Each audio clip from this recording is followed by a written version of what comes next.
Kabibinging katahimikan pa rin ang sagot ni Marcos Jr. si isyu ng umano'y paggamit niya ng illegal na droga. Kahit nga ang mismong pamilya niya, hindi siya tuwirang maipagtanggol sa isyong ito. Sa viral video na inilabas ng online political commentator na si Maharlika, kitang-kita ang kamukha ni Marcos Jr.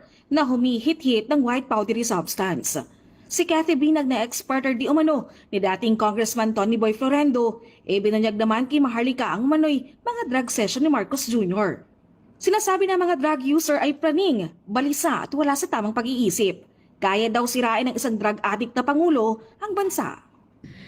I went to Dr. Google, WebMD, and according to this regarding cocaine addiction, ang nakalagay po dito is if you are a long-time user, it might cause long-term changes in brain chemistry. And it will make it harder for you to think, sleep, pay attention, remember things, and make decisions.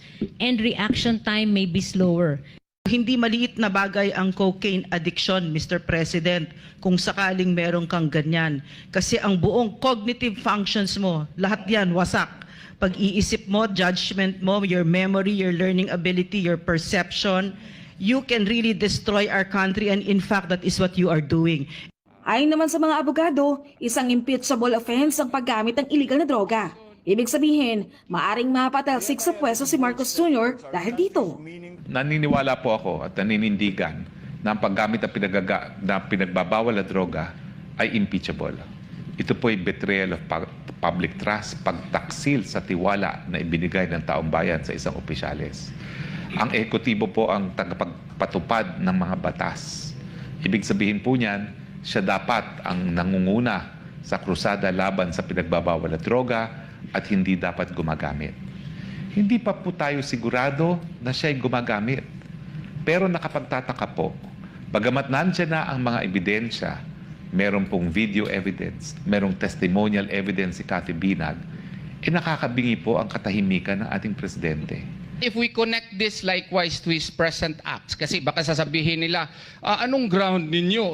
Betrayal of public trust according to Gonzales versus Office of the President does not cover any and all official wrongdoings or plain errors of judgment. But if you will juxtapose this with his other acts, no, it might really fall under the definition clearly described by the Supreme Court in Gonzales versus OP that this would be also characterized by clear bad faith and of such gravity and seriousness as other grounds of impeachment.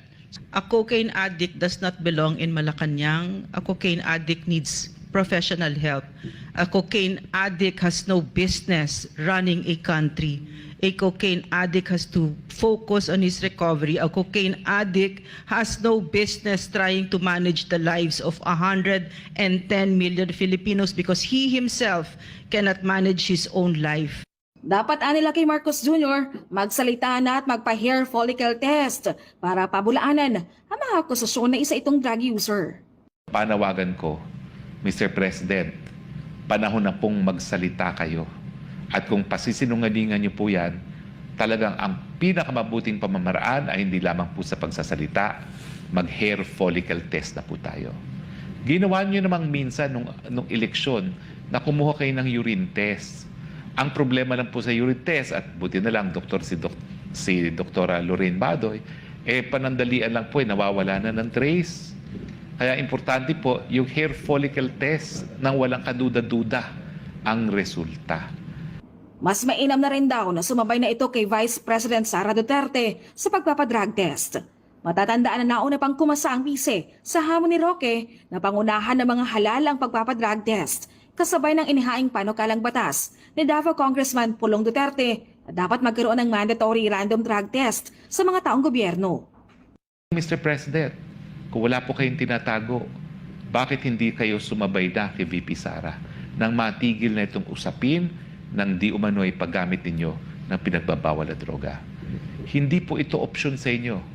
Dahil ang taong bayan po may karapatan sa impormasyon pag ito po ay ukol sa inyong estado ng pag-iisip na makakaapekto lalong-lalo na sa issue kung mabubuhay o mamamatay ang sambayanang Pilipino.